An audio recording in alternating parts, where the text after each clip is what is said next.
Good morning, good evening, and good afternoon. It's Shirley with Spirit of Matter. And y'all see my face again quite often because I got some technical issues with the screening.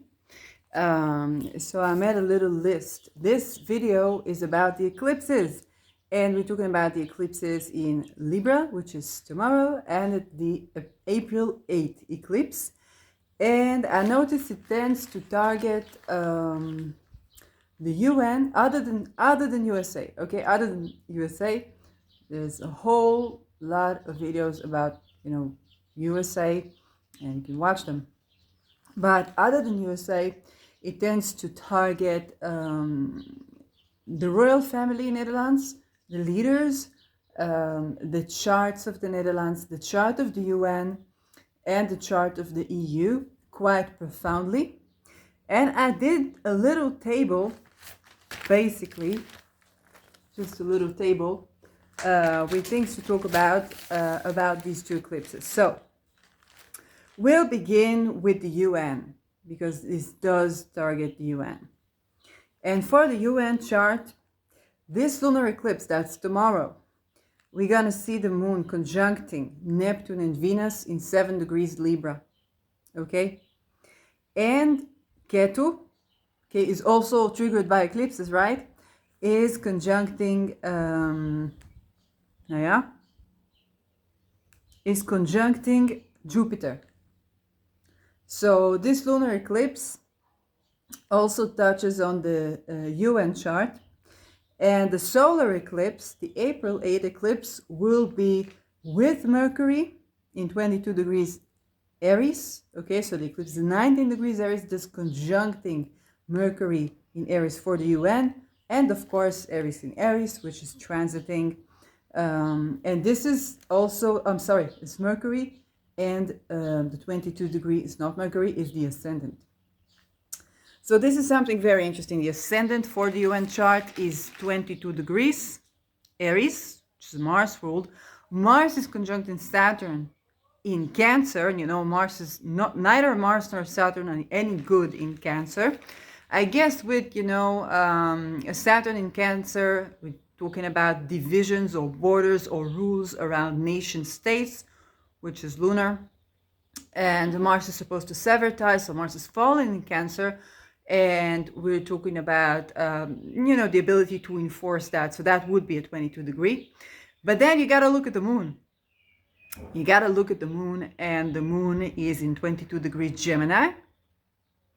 Okay. So that's kind of I wouldn't say evergreen with this eclipse season, but that's kind of like another case where we get the moon, which mundanely rules the people or the nation states on the 22nd degree. It's basically meaning to regulate and have, and playfulness is not the word, here's Moon Gemini, lethal contrarian relationships between the nation states, regulated by the UN. Okay, so we're not talking about creating division that is creating orders and enforcing these orders literally so that people won't kill each other. We're literally talking about the moon or the nation states in lethal relationships with each other. So this was created to regulate the lethal violence between nations. And you say, oh, it's to regulate. No, not to regulate in the sense of to diminish, but to basically to manage the violence between nations. And again, the action of 22 degree is intentional killing, okay? So this is something we need to keep in mind. And this chart is triggered by the ascendant. It tells us that there's going to be something new regarding the UN. Not necessarily new nations. It can be, yes, but I'm talking about the UN as an organization. Okay? So that's major. Then we go to the chart of the EU. Okay, from the large scope to we're going to take it more specific. And the chart of the EU, basically the chart of the euro. That's the chart that I have. And we're going to have a lunar conjunction this eclipse tomorrow. The moon is conjuncting the ascendant at 2 degrees Libra. Okay, so this means that we are going to be ending a phase regarding the euro, and the sun, of course, will conjunct the descendant. That's usually how it goes. It's a full moon, except that we don't see the moon or part of the moon. And this means that, well, we are letting go of certain phase of the identity of the euro. Now, talking about the currency, we're talking about the EU, okay? So those are very related. This is a fiscal thing there. And we know everybody been talking about the digital coin and stuff like that, but we don't see anything on the solar. We don't see anything new coming up to the euro, okay? This is not the fiscal news. I'm not your economist. It's just, this is what I see, some ending of a phase with the euro, and nothing necessarily coming on the solar eclipse, the triggering this chart, okay? So you think about the lunar eclipse as making the place for something new to come, and the solar eclipse is bringing in the new, or the, I'm sorry, even more so, the Ketu eclipses as cleaning up the place, the Rahu eclipses as bringing in the new. We're cleaning up the place, but we're not bringing in the new. That's what's up.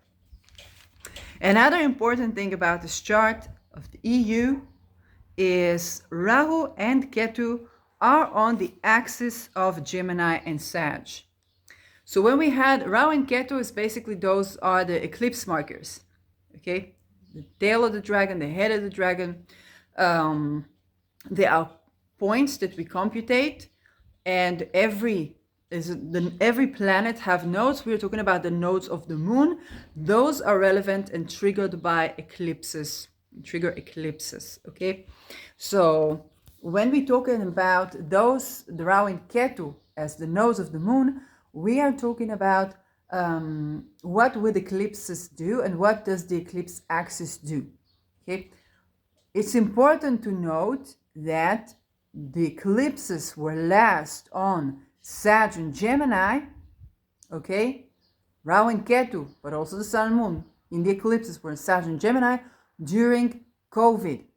So the outbreak of COVID, the news wars, fake news, the real news, the vaccine heat, you know, all of these, the lockdowns, all of these were happening with the Rahu and Ketu in Gemini and Sag. That was with Ketu in Sag. 2030, we're going to be having this eclipse axis triggered again. So Sag and Gemini. Anything and anybody like this person right here that has nodes on Sag and Gemini is going to be very affected and very directly related. You see, the people who talk about 2030, they're going to be very related to the 2030.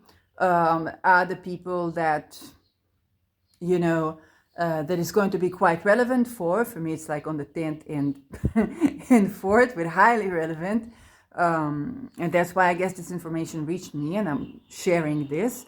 But we really need to pay attention, because those eclipse cycles and those natal charts, that everything that brings in this eclipse cycle is related to the 2030. Okay?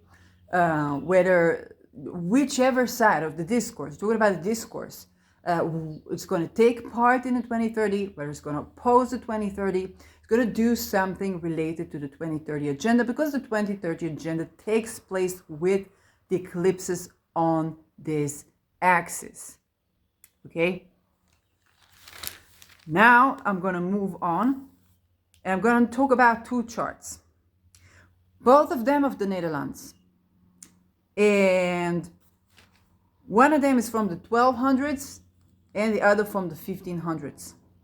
So we're going to go back in time. We're going to go to the 1200s. And the first thing I got to say about the 1200s chart, again, we have Rahu and Ketu and the Sag Gemini. What is the most famous city in Netherlands? Is Amsterdam, right? Before The Hague. So Amsterdam is one of the first known cities, like city. Okay, it was a port city, and it's very known. Perhaps it was ahead of its time. In many ways, it still is. And this is just one of the cities. It's not a huge city, but it's a big city. And again, we have this Rahu Ketu on the anaretic degree, 29th degree of Sag Gemini. When we're talking about this process, when people began to move into the cities, and cities becoming a thing, we are talking about those type of charts, okay? Moving from village life, from country life to city life, with all its pros and cons, okay? If you go to Amsterdam, you would see porches. I had this on my Twitter, just changed the photo recently of, the Israeli flag on one porch and then the Palestinian flag on the other porch. Like, this is Amsterdam, okay? This is Netherlands. So city has its own things, but it's also having other things, like crime rates and whatnot, loneliness, and so on. Now, for this chart, 1200s, Ketu is going to be conjuncting Venus in 12 degrees Libra. This is tomorrow. And Saturn in 19 degrees Libra. So we're going to have Ketu on the kind of 15 degrees of Libra, with Venus engulfing it from one place and Saturn on the other. Now, Saturn on the 19 degrees of Libra, the 19 degrees of the cardinal axis should pop, okay? There's another X that's coming with this, with the 19 degrees cardinal ascendant. They're no longer with us, but they're going to be with us, for sure, this eclipse set, especially in regard to the Netherlands. But I'll just let the eclipses do their thing. And this is where we get to the April eclipse. And the April eclipse is going to directly oppose this Saturn in Libra. Okay? Now, what we know, evergreen teaching about Saturn in Libra, Saturn is exalted in the scales. Netherlands is a country of rules. This also tells us, and I will look at Finland in another chart, but this also tells us that the home chart, okay, the first chart we have is active. It's not going anywhere. So we can have a new declaration of independence, but we also need to take a look at the past. And one very important side note regarding that, you can look at Gracia Tassio's view of the eclipses. She's talking about Akkad, which is basically nowadays Europe, and talking about deep impact on Akkad. I'm looking at very tropical charts, okay? She's doing sidereal astrology, Babylonian astrology. I'm looking at very tropical charts, and I was completely baffled to see how Netherlands, one of the founders of the EU and the Euro, is still, okay, the Orange, okay, kingdom is still highly impacted by this eclipse cycle. There's just no two way about it. Okay, we can do, and I have an entire series of videos called Astrological Considerations for Declarations of Independence. And this is true, but I'm also humbled that there are certain things that you just have to work with. I know people have been talking about the Middle East and kind of like the region of Palestine, and kind of like how for 9 millennia nobody could hold over this region for too long. So there are just things that are beyond us. and you know, there is astrological considerations for declarations of independence. They're still strong, they're still on. And there is also just being humbled at history and the course of events and so on. So now for the April eclipse, it's going to oppose this Saturn, and it's going to conjunct Mercury and a lot of fortune and Jupiter. Is that Jupiter? Yes, Jupiter for for this chart. So Netherlands very impacted by both of these eclipses.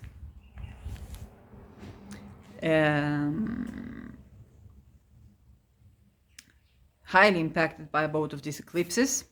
Now we get to the 1500s. And the 1500s, I believe, is already The Hague. Okay, it's not Amsterdam, the original, or one of them. Don't get me by the word with this. And this is 1500s Netherlands. And yet again, Rahu and Ketu is in Gemini and... sorry, this is for the EU. It's not Rahu and Ketu. This is not the one, but we're gonna have Ketu conjuncting a lot of fortune in 15 degrees Libra with Sol just tomorrow. Sol conjuncting Pluto at 4 degrees Aries. Okay, this is the Pluto Aries. Like, this is the Pluto Aries. Okay, and an evergreen. It's not evergreen, but it's going to be very relevant. What else did we have with the Pluto Aries? We have some thinkers of the social contract philosophy. Okay, going to the 1500s, 16th century. We already began to have some kind of like pre-enlightenment, enlightenment thinkers, philosophers, and social contract. And we already began to rethink kingdoms, kings, queens. Pluto Aries, the power of mind, the power of the I am, the power of the individual. Okay, so it was another establishment of Netherlands, and this was with Pluto in 4 degrees Aries. Right now, tomorrow, the sun is going to conjunct this Pluto, but this is a lunar eclipse. Okay, so for lunar eclipses, we know it's more to do with the people. And here we do have an eclipse that's conjuncting the lot of fortunes. This is very fated for the Netherlands. The conjunction with Pluto, the Sol conjunction with Pluto, it tells me that we might discover something related to the very foundation of the Netherlands, of even the royal family, but not just these generations, something that's generations upon generations upon generations. Okay, if you're looking at me, I know I have family there, but I don't know what it is. Okay, I don't have like an insider note on that. I was just called in to look at Netherlands. So the solar eclipse gonna have Mercury retrograde being on the natal Mercury in Aries, and this is gonna be conjuncting the descendant in 0 degrees Taurus. Okay, it's not 19 degrees, it's not the eclipse or the nodes. It's more like the Mercury retrograde we're going to have in the background. It's conjuncting Aries as well. And it's not the Aries Libra axis. We're talking about the 0 degrees Taurus descendant.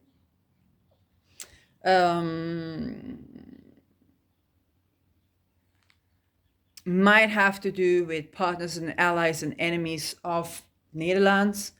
But definitely have to do with the language. For example, you can have, this is more recent, you can have language-based nationality. You need to take a language test and so on. Mercury rules languages. So they might be revising something there.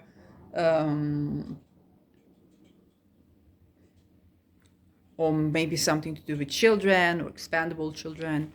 That's a big issue in the world. And Netherlands is not exempt. Okay, it's just not a place where it happens. And now I'm going to go to let's start with Beatrix. And Beatrix is Queen in Netherlands. And so tomorrow's eclipse is we're gonna have Sol, okay, in Aries conjuncting her Mars and Saturn in Aries. So she has a Mars Saturn conjunction in Aries. Sol is going to be conjuncting that. And very strong Mars in Aries. Ketu will be conjuncting her descendant in Libra, and Rahu her ascendant in Aries. Okay, she has ascendant descendant in 16 degrees Aries and Libra, so she has ascendant in Aries, and that sends us to the April 8th eclipse. She's going to be triggered by this eclipse in a very personal way, is conjuncting her ascendant and lot of fortune. I know people talk about solar eclipses, shifts of power. Is it like something that we can expect, like a little thing? Anciently, it can be. Of course, wishing her all well, but definitely is something that is going to change. It can be a health issue because a lot of fortune has something to do with that, or something that is faded. I don't see like a 22. Here is 15, 16 degrees, not 22. It's not 11. So at least from what I've seen, so I'm not concerned. It's kind of like anything slaughterous or war related in that way, or even poisoning, by the way, because I would see that with the 18 degree, none of that.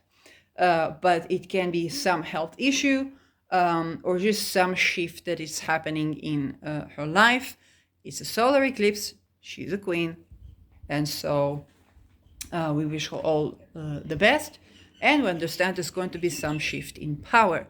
So it can be the case, not that she, God forbid, dies, but has or falls ill, but has some sort of fated shift of power, where she either has to return into power, which is Mercury retrograde, or give up some of the power or send some of the power away.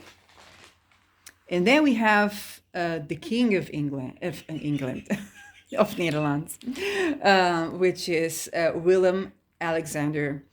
His chart is going to be having tomorrow's Sun conjuncting his Saturn, so he has Saturn in Aries, and Keto will be conjuncting his Mars in Libra.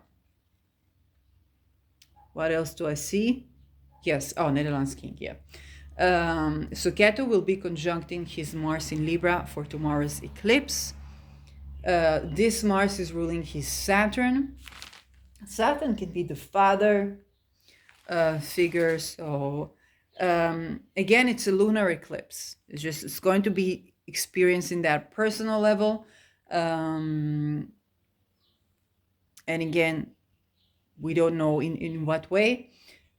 With the April 8th eclipse, we're going to have Mercury return for him, which means Mercury is going to conjunct his Mercury. The Mercury retrograde is going to be conjuncting his Mercury.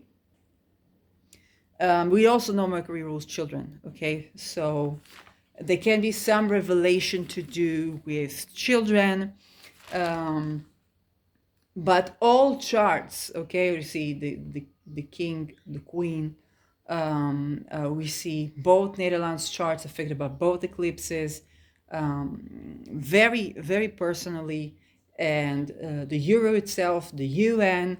And now we go to one of the growing voices in the last couple of months. And this is Mr. Geert Wilders, whose party, the PVV, won the elections in Netherlands after the big scandal that was 3 years ago, where the government resigned because there was a child-related scandal. And this is important, okay? Saturn also ruled taxation. It appeared a couple of times with these charts and the eclipses. And there was basically a tax scandal where the government sent money for childcare for families and then asked it back. So they did something very weird and it dropped the government. And so after, in these elections, Mr. Geert Wilders took the elections. He wasn't able to be prime minister with having a significant enough majority to do what he wants to do. A part of what he wants to do is to annex the Flanders, which is a region it's the Flemish region, Netherlands kind of region. it's kind of a Netherlands region in Belgium, to be honest. But he wants to annex that, deport, okay, he's a right-wing person with all the rights of the right wing, wants to deport refugees because he is anti-Islamic. And he was also known to have kind of like the caricature of Muhammad contest. And this was after a person who made a satire, I think it was after a person made a satire on Islam in Netherlands was murdered. And so there is a ceremony, it's not necessarily to do with Wilders, it's a ceremony of burning a Quran book in Netherlands every year in memory of this satire person that made a satire of, satire writer who made a satire of Islam. Okay? For the content of this satire, we're talking about the child brides, we're talking about Muhammad with 6 years old Aisha. We were not talking about like the elders of Zion, or if you're trying to make a comparison. That's not the case. So you have to hold it, honest. It's not talking about like Islamophobia. They're talking about genuine criticism. We have Monty Python for Christianity. We have the Jews are coming for Judaism in Israel. And we do not have a known famous, just that I know of, Muslim satire for Muslims. So Dutch people are doing that because Dutch being Dutch. And Mr. Wilders himself was threatened just this month when Mars was growing over his Saturn and the moon. He was threatened twice. I think it was twice for his life. So that was a big event, but now it's getting even bigger events. One of them is not necessarily anything lethal, not at all even. The lunar eclipse tomorrow is conjuncting his 6 degrees Mars in Libra. Okay, so that means a change of strategy, but his Mars is also conjuncting his Ceres. Again, Ceres has to do with childcare, has to do with, Ceres was basically the mother of Persephone, who was abducted, okay? So we don't know what does it mean, but there's a certain approach,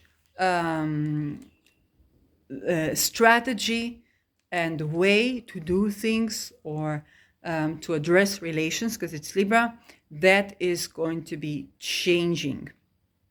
Okay, so probably severing ties with certain relations, and maybe they have to do like with policy of childcare. I don't know. And the solar eclipse is going to be right on his Jupiter, 19 degrees Aries. We do not have an ascendant for this chart. We definitely have, Jupiter and Mars, as we know, it's by the degree, and it's right on his Jupiter. So Jupiter is worldview, it's also children, philosophy, religion, okay? And just today, basically, there was another post by him about Pakistan, and seeing people that were burning the Netherlands flag with his face on it. So first of all, you have to look at the fact that they were putting his face on the Netherlands flag. It's a symbolic thing. It's not a new thing, I believe. It's just showing up again today. And discussing Pakistan. So he's very much anti-fundamentalist Islam, okay, those who criticize Islam. But there is some new changes that are going to strategies, letting go of old strategies and integrating new worldviews and new belief systems. This is why I'm so curious about what will be, because we have a person who is incredibly opinionated, has his worldview very much set, and he's going to be having changes to his worldview and philosophy. And I'm like, and he's growing one of the biggest leaders in Netherlands, who is one of the biggest leaders in the EU, with the changes going in the royal family in Netherlands.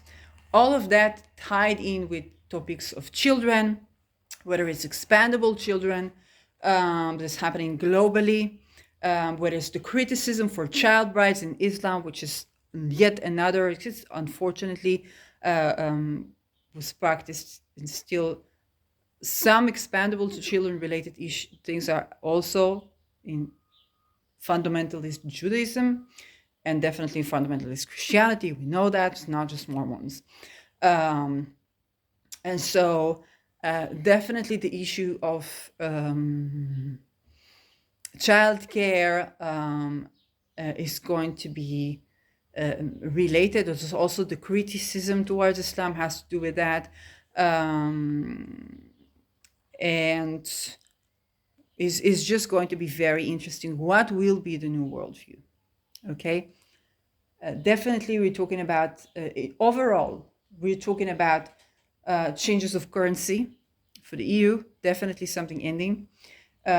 Changes of regulations, letting go of old regulations, the old order is Saturn.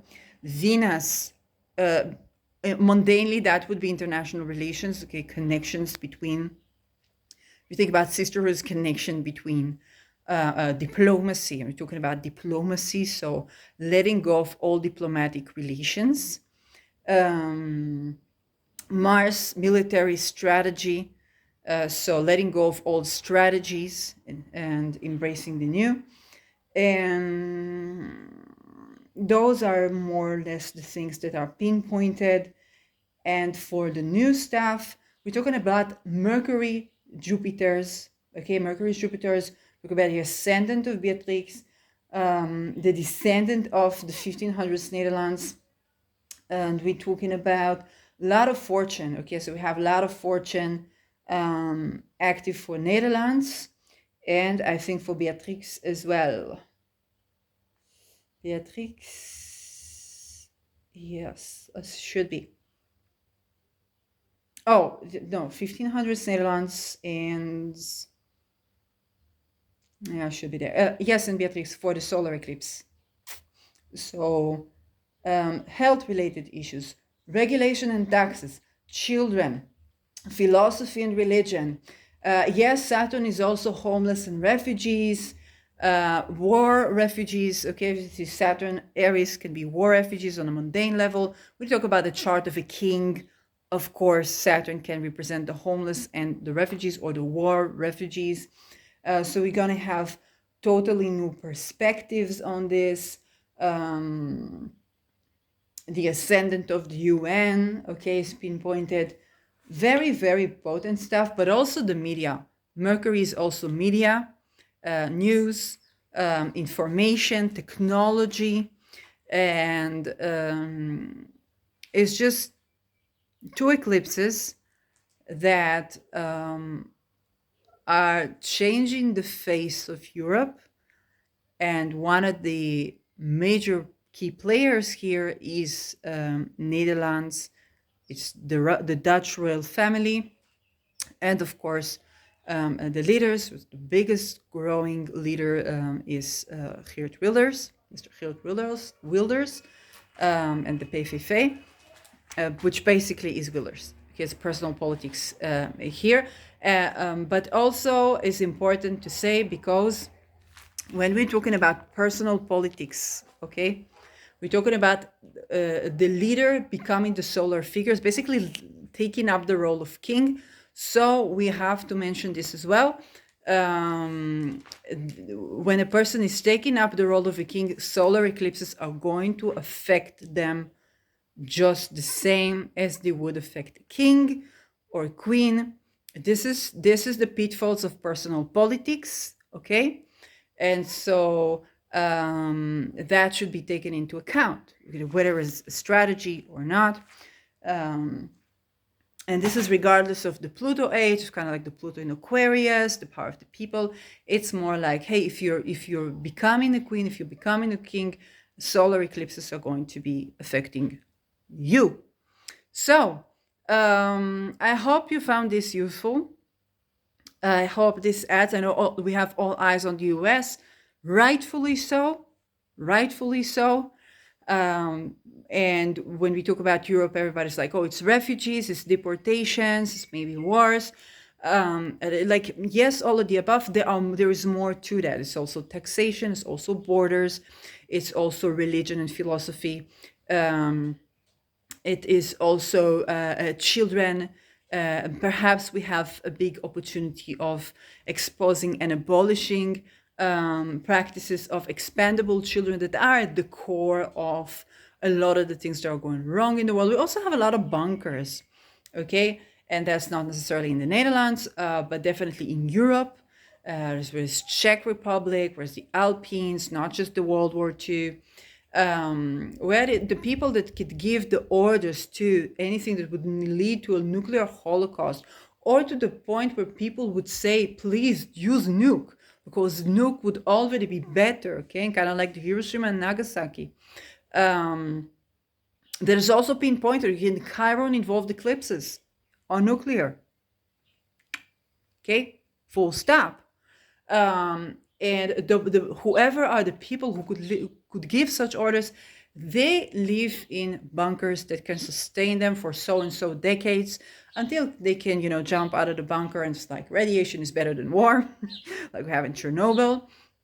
And those people, they live in those bunkers. So we have some bunkers in the US, we have in the Czech Republic, we have in Switzerland, of course, Norway, Germany, I think also France. So, and those islands that we don't know about. And we're not talking about the bunkers that the government is building for the people. Those won't sustain, the people psychologically won't sustain more than a couple of months. But we're definitely talking about those places, and they exist in the US and they exist in Europe a lot. Not only, but this is something that is becoming very relevant. We're talking about shift of power. We're not talking about even shift of power between necessarily even royal families. We're talking about shift of power in terms of resources. And when those resources are linked to people, is those people, somebody has a bunker and so and so and so, and you have a complete havoc, a big war, and all kind of stories told around that because somebody's fighting over a bunker, essentially. Okay, there's already packed with everything that's needed because they live in the illusion like we really don't need that many people. We're going to have robots, so not going to. And then when we get the function of multiplication or whatnot, we can kind of get rid of humanity. But again, this doesn't entail shifts in powers, doesn't entail a new type of resources. It's not new, but a resources battle. And this time is over the real estate that can sustain a nuclear havoc. Okay? And space currently cannot sustain that. Like a person would not psychologically sustain that even. So that is highly relevant. Another thing that is not just Europe related, it's also developing countries related, and this is defluoridization. At the age of Pluto in Aquarius, we have Saturn. Right now in Pisces is the oceans and the seas. When we talk about fluoride, something that affects our food, our teeth, our heart, okay? All the major diseases of, modern Western society, but not only Western. And we're talking about defluoridization of the water. When governments do that, okay, how did fluoride came into being? It's a byproduct of the Industrial Revolution. Then during the Manhattan Projects, the making of the bombs, the A-bombs, fluoride was highly used. When that was over, you didn't need that much fluoride, but we already had post-industrial revolution society, so we still had huge byproducts of fluoride. that went into the food, that went into your toothpaste, that went into everything. If you hear Richard Feynman talking about, he was talking about what is this ceremony, what is this called, like sciences where people brush their teeth every day and you don't check what's, and not everything that makes it's Purim in Israel, so it's not anything that puts the mask of research is actual research. People don't know how to read research. So he was addressing those toxins that get in your toothpaste, and there's nothing wrong with brushing your teeth, but it's just, if you do that with fluoride, you are causing yourself a heart attack, basically, and rotten teeth. We all have that. I have that. Everybody has that. But defluoridizing the water to pick up that fluoride again, okay, it's good for humanity to have clear water, yes. But you see, when governments do this, they're doing something with this fluoride, and they're not building a house, okay. So you gotta understand, it's something that sustains nuclear bombs in particular.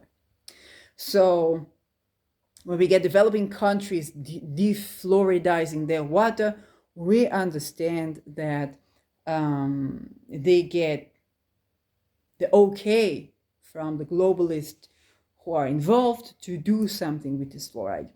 And this is how you get African leaders to adhere to, let's say, NATO, kind of like not have a meeting here, not have a meeting there, but this is African land. It's not because they're not men enough, it's because they are getting approval to do something, and then they're giving something in return. We're not talking about all that something. If you just Google where are governments defluoridizing the water, you'll get to see what's happening. And this is and this is where these self-sustaining bunkers come into play. This is the real estate they're fighting for. You're talking about beyond oils, beyond gas, beyond water, beyond everything. This is where it's at, and this is why we see all these wars, why we see the processes of moving to the cities again, why we see the changes that are happening. There are shifts of power that are, if a Babylonian astrologer says, I see something for Akkad nowadays Europe, you just listen to my video, okay? It's pinpoint in everything. And anybody that gets into this, by the way, if you're not an eclipse child, it not necessarily is fated for you to deal with that, okay? I'm a pre-eclipse child, so fated for me to talk about this at least. With the relevant nodal axis. So this is how we see all the world gathering around, and every region has its stories, whether it's climate change, whether it's the war with this, war with that, and we ask what is at the core of that. So we're talking about children, expandable children. They use as a trust card to blackmail anybody that is in any higher level of decision making, anything resource related. So politics is just one, banking is another, any type of banking, investments, trusts, okay. And for me, that journey started when I took kind of responsibility over my fiscal situation. Say I'm getting in my 40s, gotta check, what do I do, how do I learn more about this, and I ran into like people taking loans and putting them to a trust, and I was like, what? What's a trust? How do you get trust in the business world? People, work for a credit card company. I couldn't get my supervisor to not, to not change the script that says the plays fumbles with the those things that we have to say to the left on the basis of that. Okay, so how do you get trust? If a phone person at your credit card company can't tell you what's your credit limit, what your monthly payment that's set for you with this credit card in a way that you can hear and understand. So what's trust? And so the answer was that people trusts not you and me, okay? People that have these things to go through these trusts, they trust the trust. Everything is written on the trust, none is written on the business person. They trust these trusts based on extortion, and these trusts trust them based on extortion. And so there's a saying, in martial arts, the Tao that you can see is not the Tao. And then basically the faces that we can see, whether it's countries, whether it's organizations, whether it's big names or even big family names, those are probably not the Tao. So it doesn't mean that they don't get extorted. It doesn't mean that the only way to go higher up the rank for many jobs, many people, has to do with these expandable children related. Because if it's a person that slept with a child and you expose that, then you drop the person, okay? But if they don't do that, they don't get the job. They don't get promoted. They get blocked.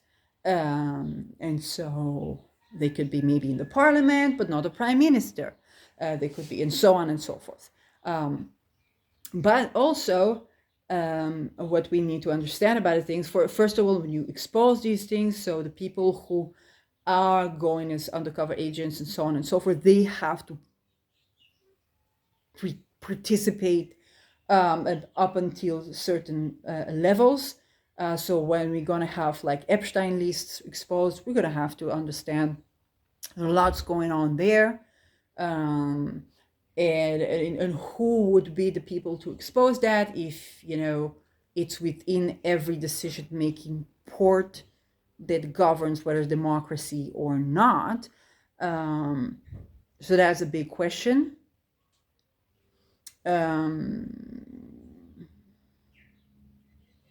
Yes, so as per these eclipses, we do have the axis of Aries Libra highly activated, and Pluto in Aquarius guiding the lunar eclipse. So we're talking about going beyond the international relations that we knew and thinking of something that is relevant to the entire humanity. The axis of Gemini and Sag is sextiling this Pluto, okay? Talking about Sag and Gemini, sextiling and trining this Pluto. So Pluto is, you gotta look at what are the solutions that are offered, and you understand that the problems were orchestrated accordingly. Whether it's identity relations to real estate and credit and trade, borders with technological borders and stuff like that. And you again have to remember the Tao that you can name is not the Tao. So how do we know? Well, these people should be having these bunkers. They should be hiding in these bunkers. But if the people are at these bunkers, they are going to have to be with the people. So, so the people can get to ask them things, or they're going to have to live the lives of, we the people, which anyways is a point of interference relative to what's coming. So, again, I hope this was useful. This is just, one speck in an entire process. This process, this axis is, the relation to the Gemini-Sag axis is of a sextile and trine. Okay? So, and Pluto is again in a sextile to Sag. So this is what happens here is supportive of what's going to happen in 2030. And what we need to understand is how is it supportive? This is our point of interference.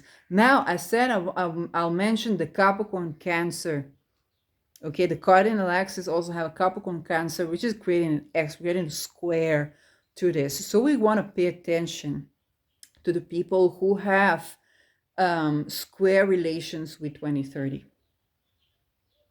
And those are the Capricorn Cancers. Okay. Anybody has Rahu and Ketu in Capricorn Cancers, and your placements in Capricorn Cancer, they run counter, they run in friction to the 2030 axis. So those are the people who are going to present an opposition. Those are the people who are going to be in friction, okay, to the 2030 axis. So there's a full opposition, for example, like nodal reversal.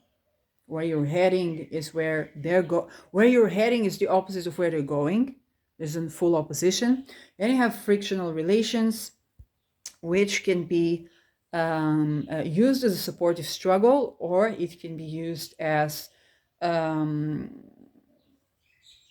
posing challenges.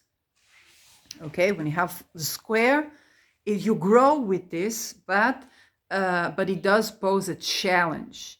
So you want to look at the people, and by the way, Mr. Geert Wilders is a person that has his nodes on the axis of Capricorn and Cancer. That means he's posing a friction to those type of relations. We saw Mr. Wilders align up, whether it's going to stay or not, with basically the parties that are related to the farmers. One of them is called the BBB. This is Netherlands. This is so direct and in your face. It's like, we want soil to grow crops, to grow meat as well. We call it the BBB. Okay. And siding up with taking care of like housing for Nederlanders. So it's kind of like a nationalist approach to housing, kind of like, oh, we're going to take these people out that pose, let's say, a threat, and so we're going to have house for Nederlanders. And we saw all kind of allying up. We don't know if that would stay, because that could be considered strategy, but definitely if you're siding up with the farmers, you understand that this is in contrast to 2030, because the confiscation of land from farmers, whatever you think of farmers, farmers are no angels. They're just landowners. They can be more or less fair with people and with the work. Sometimes they're great. Sometimes, eventually these are the people who currently feed us. But definitely have an opposition to those type of cities, to those type of confiscation of land in favor of 2030 projects. Okay. Very interesting.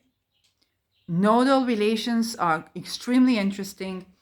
So it's also very interesting what will be.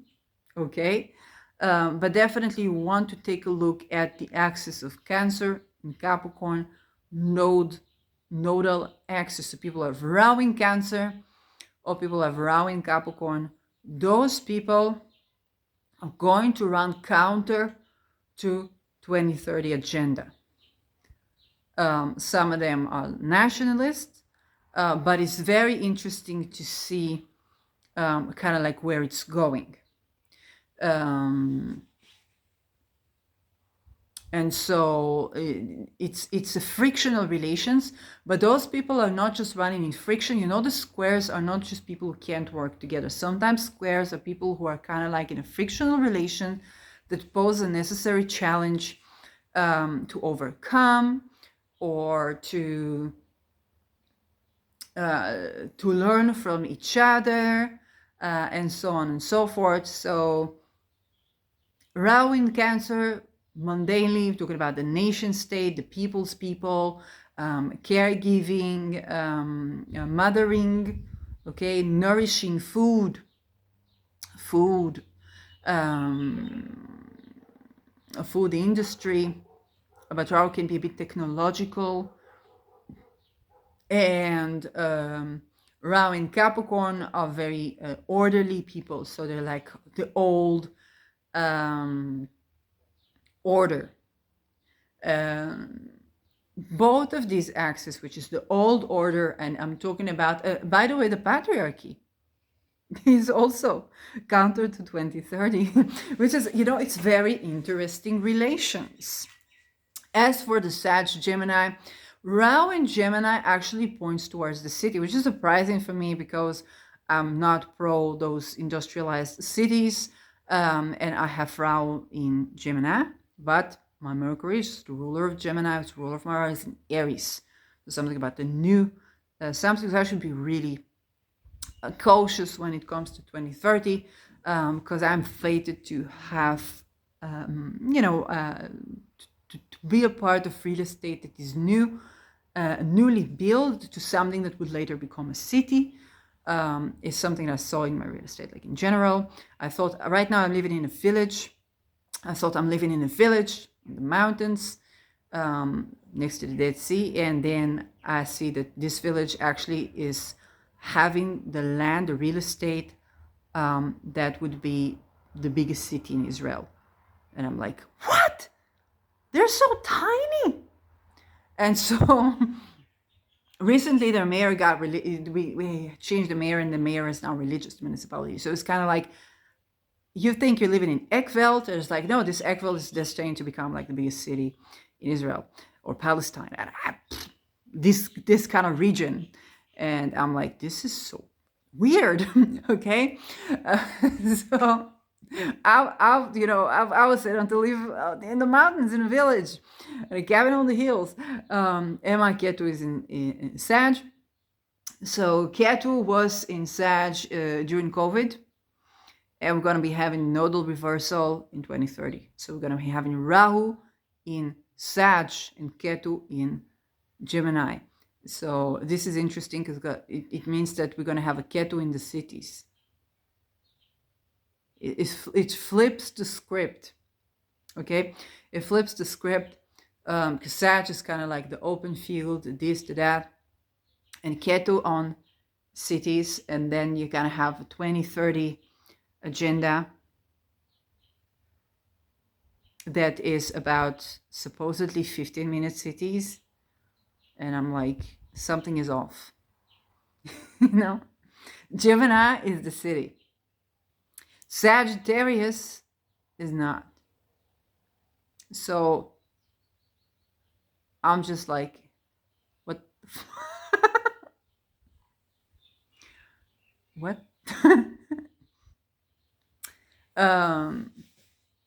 So what you want to be cautious from is that you're going to be tricked into living in the cities, and then the city is going to be off, and that's kind of like a democide, genocide, whatever, and kind of like those who will stay will live in kind of like rural places, open places, free, and so on and so forth. You really need to get to the bunkers.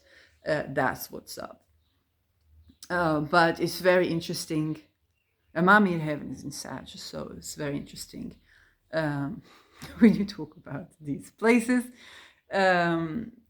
So I don't know, because you're being marketed 15-minute city is like, oh, that's they're building modern ghettos, and like, yeah, but they're gonna off these ghettos. They're gonna be off in these ghettos. But then Amsterdam was left. You still have Amsterdam. So I really don't know. I really don't know. And then the cardinal axis that is in square relations would be Capricorn in Cancer. So having the Rahu's in Cancer probably are going to play a big role, because those are the people who go from the patriarchy. They're destined to go from the patriarchy, and to let go of all patriarchal order, whether men or women.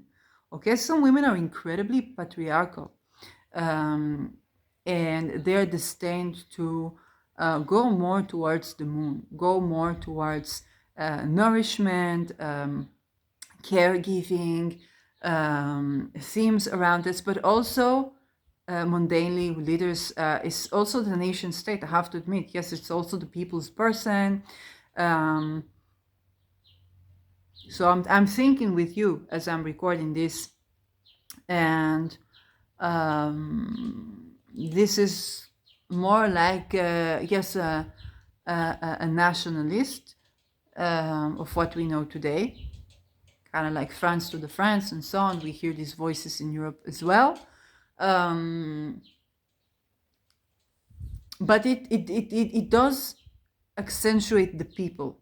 It's a bit too tribalistic for me, because it can go from patriarchism or patriarchy into no, and this is the thing, it's not matriarchy, it's more like people's being a people's person. It's kind of like the people in some way.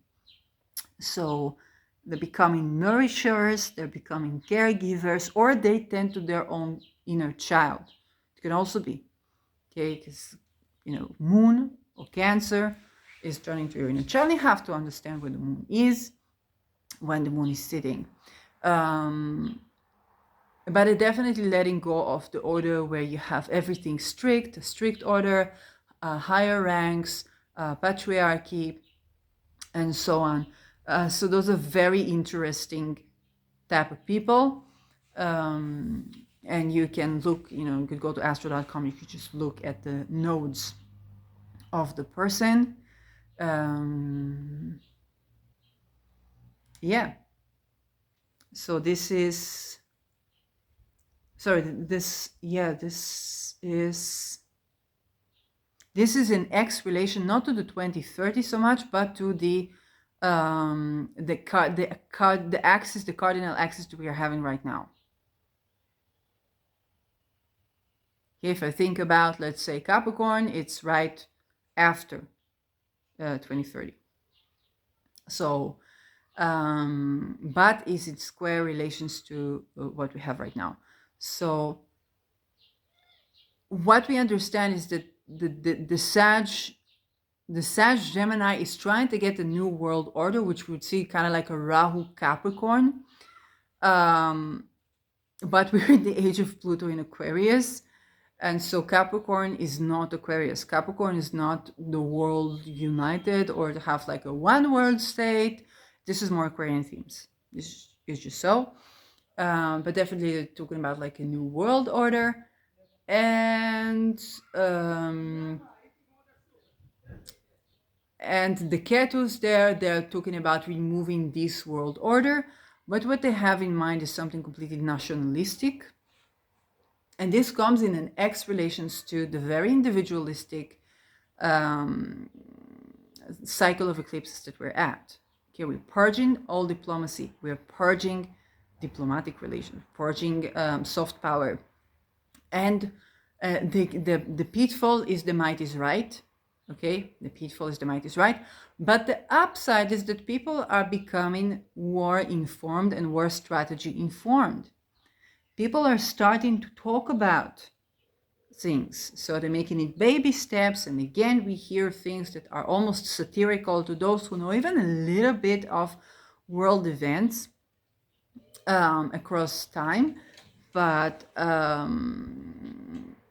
still, it is, first of all, we're all in this satirical, but still it is becoming aware of war, becoming aware of battle, becoming aware of the need to defend the city, the need to defend whether it's a country or a city or a family or a person, and the need to assert ourselves, and the pitfall is the might is right. Okay, the strategy can be around this. Well, I cannot change the might is right. I can get more power to amp up my rightness.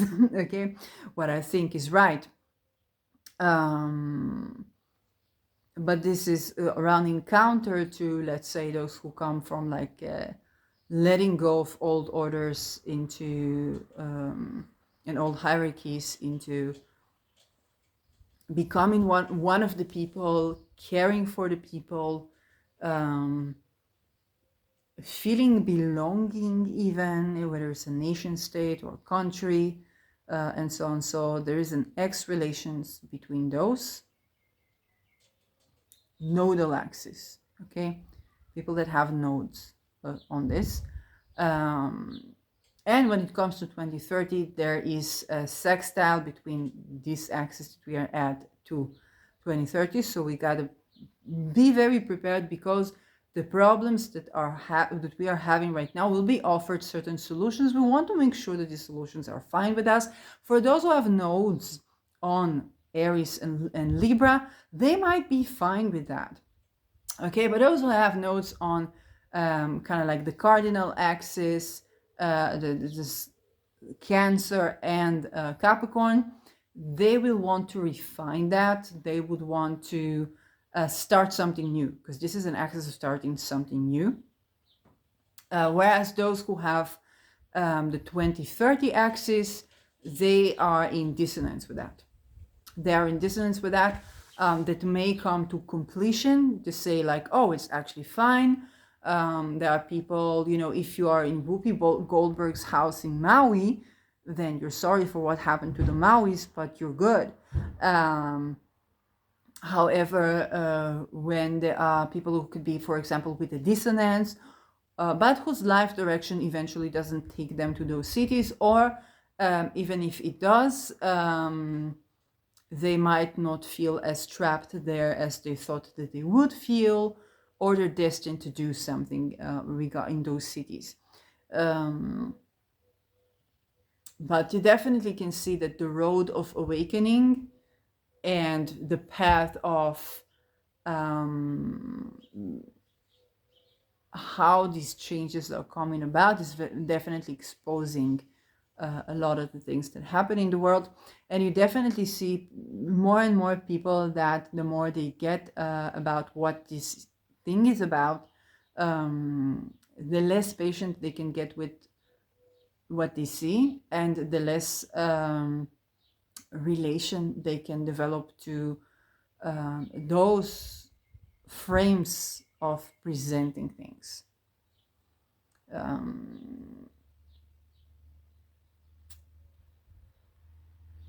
Any more to say about like kind of world events or these eclipses? You know, just for the sake of the axis, we're talking about individuality, individual rights, also kind of like the year of the dragon, the I am. Anybody who didn't have an I am now is pushed or compelled, or pushed and compelled to have an I am and to assert themselves. Okay, it's a Mars rule, it's an identity, is an action. And we will be called to have our identities as actions. And those people for whom it is a nodal reversal, then they are, it's in 7th house relation to your nodes. It's kind of like your partner, your opponent, but it's also complementary. So we are meant to explore both our Rahu and our Ketu, and also Rahu and Ketu are in an axis. This is why I'm talking about a cardinal axis, which is a part of the nodes. And so this X is a part of the journey. This challenges is a part of the journey.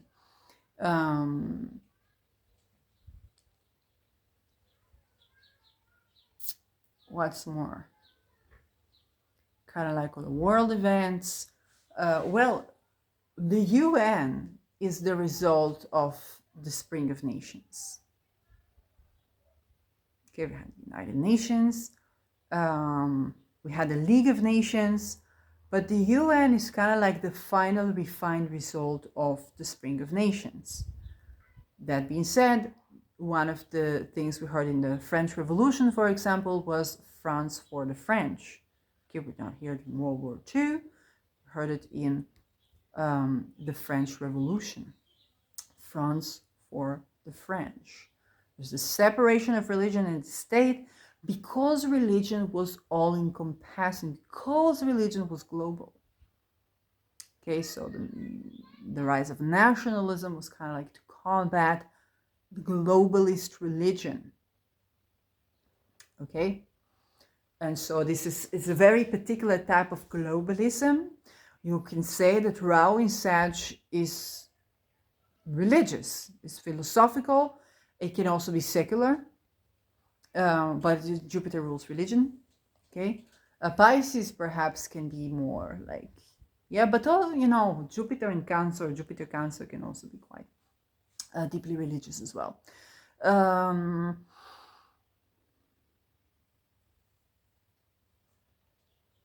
So what we are seeing is the desire to have an I am that's independent of the old relations between states, coming in friction with France to the France, Netherlands to the Netherlanders. Do that in your own country. That doesn't like, it's kind of like two. The X is very frictional, but it's also very funny, because one is about, hey, we don't like this globalist religion, patriarchy, orthodoxy, we want nationalism. Okay, and then they were like, yes, but what about the I am? What about the right to exit fundamentalism? What about things to do with the individual, regardless of having a tribal, a national, a familial association?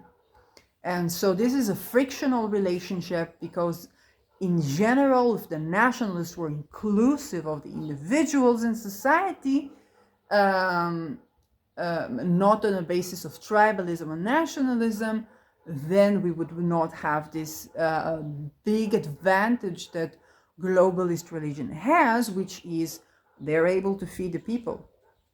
So they get the money somewhere, who cares, it's probably not God. They're able to feed the people.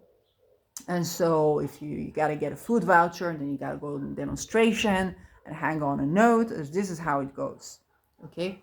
And then for the people who have money to pay, so they pay because these things kind of like, it's a good benefit, it's a good cause, whether the causes are usually kind of like, oh, well, free these people, work for the ecosystem, kind of like greenwashing, and this is how those issues go. And you get them from the people who are basically left out in society. Basically, the people who are abandoned, the people who are not supported, the people who could not be themselves within the nationalist and the tribalist and the familial settings. Okay, kind of like the scapegoats. And Aries is kind of like about that, with Aries in Aries. And this is the strong friction that we are experiencing in this cycle of eclipses. Okay, so those people who will no longer be able to get a voucher when they throw out the imam, but they don't hand in a voucher for them, those are the people that